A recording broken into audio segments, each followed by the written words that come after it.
Hey, what's going on, everyone? Welcome back to the channel. Hope you're having a wonderful day. My name is Mace. I am coming to you right now from Canada, British Columbia. Friedrich Merz gifts Trump a copy of his grandfather's birth certificate. One of you mentioned in the comments that I didn't actually know this, or maybe I did, but I haven't thought about it, that Trump's actual family name was Drumpf, and it was changed to Trump, I guess. But anyways, so maybe it's somewhat of a interesting, funny little play by Merz to give him this copy of his grandfather's birth certificate. What I've seen from Merz so far, I think he seems to be, an accomplished statesman. And, he works within the boundaries of diplomacy, and like him or hate him, I guess at least he has that going for him. And then you have Donnie over here, who's, focused on himself, looking around the room for validation of his narcissism. But let's check this video out. I hope everyone's doing great. Let's do it. Hopefully we get a close-up on this thing. So to let you know, this is the birth certificate of Donald Trump's grandfather, born in 1869, close to Bad Dürkheim. Right? Yeah. That's called and his Sirius. Christian name was Friedrich. Right? That's I like how Trump tried to get a word in edgewise, but he couldn't. What's he going to say? That's serious what? called And his Sirius. Christian name was Friedrich. Right? That's Sirius German. Serious right? German name. That's Sirius German. Bad Dürkheim is Sirius German. But I want to thank you very much for, first of all, I want to thank you for that. That's My beautiful. pleasure. Thank you very much. Thank you It's again. Fantastic. We'll put it up in a place of honor. Yep. I don't know, maybe we can, let's see, we have to put it up there someplace. It's an honor to have you. As you Thank know, the Chancellor just won a great election, very, very strong election. Very respected man. I can tell you, we've been on the phone many times talking Yep. about some of the problems of the world outside of Germany. And it's very sad what's going on. We both feel that way. What's going on with Ukraine? Russia, Ukraine, and other things we talk about, but Russia, Ukraine in particular. I'd like to see it end, and maybe it'll end, but I was just reminded of the embarrassing show when Zelensky was in this the very chair that Merz is in right now. what's going on with Russia, Ukraine, and other things we talk about, but Russia, Ukraine in particular. I'd like to see it end, and maybe it'll end, but we get some news, there'll be some fighting. Something happened a couple of days ago, and now they do a return, and here it goes. It's not good. He's unhappy about it. I'm unhappy about it. See, I was in this building first time ever in 1982. I told you when Right. former President Ronald Reagan was in office. So I'm very happy to be here again and to Wow, so Merz has been around a long time in politics. If he was there when Reagan was president in 1982, which is 43 years ago. Holy, Merz must have been pretty young. He doesn't look that old. What is he got to be 60? Damn. I wonder what his position was, or what the circumstances was of his visit in 1982. Interesting.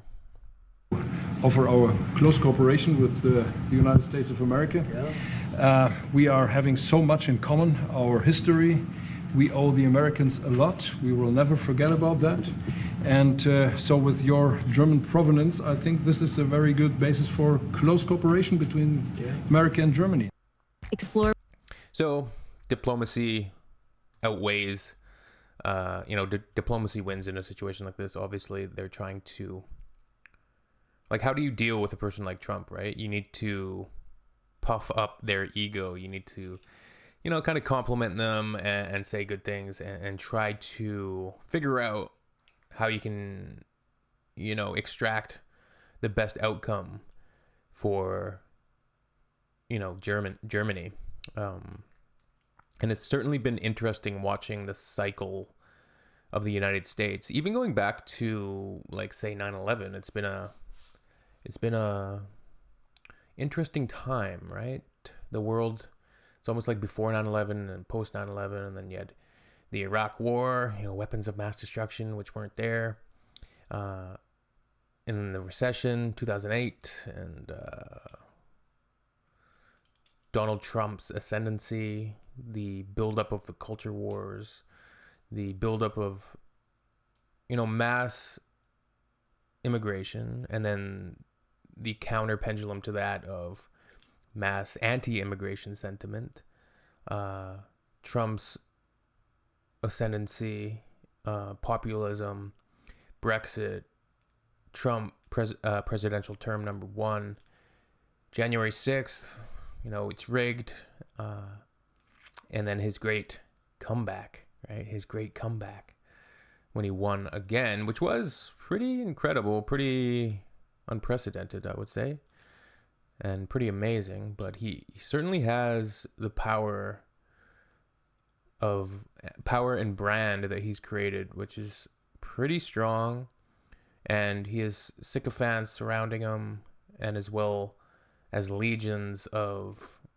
fans, I would call them, legions of supporters who view him almost as a deity. It becomes quite creepy at times, and you'll see MAGA people often calling people on the other side, they have Trump derangement syndrome, or they'll call people crazy. And then you look at images of some of the MAGA people and the things that they spout and say, and it's like, really? Look what's happening in Los Angeles right now.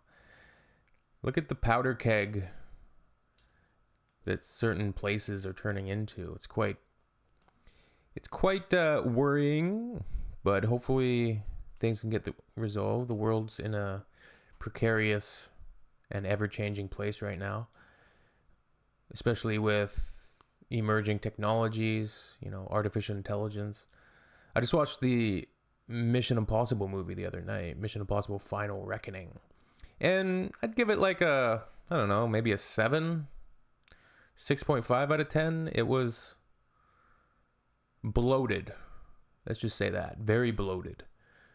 Great stunts. Great performances. But Tom Cruise was great. A lot of the supporting cast didn't have much to do. There's a lot of unnecessary tie-ins to previous films that just seemed like last-minute retcons to kind of tie everything together and market this film, which, while clever, they kind of cleverly marketed it as, this is the last one. This is the last time you'll see Tom Cruise. And then they leaned into all of the zeitgeist currency built up with Tom Cruise, and Tom Cruise running and all of the amazing stunts that he does, and they really leaned heavily into that and focused on what the people want, I guess. But it came at the detriment of any sort of plot that had any sort of real stakes. And I hate how it's just annoying how blockbusters have now, it's always like the universe is gonna be annihilated, or the planet's gonna get exploded, or the stakes are always the same. I miss it when blockbusters had a smaller scale to them. But yeah, we can miss a lot of things, but we need to venture on into the future, don't we?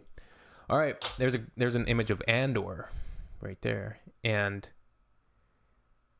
I saw a story about the LA protests, and I've been kind of looking into it the last few days, and I mentioned on a video that I saw parallels, and it was intriguing to see that parallel between the Empire's authoritarian tactics and what's happening in Los Angeles right now. Anyways, we will see you all very soon. Cheers, my friends.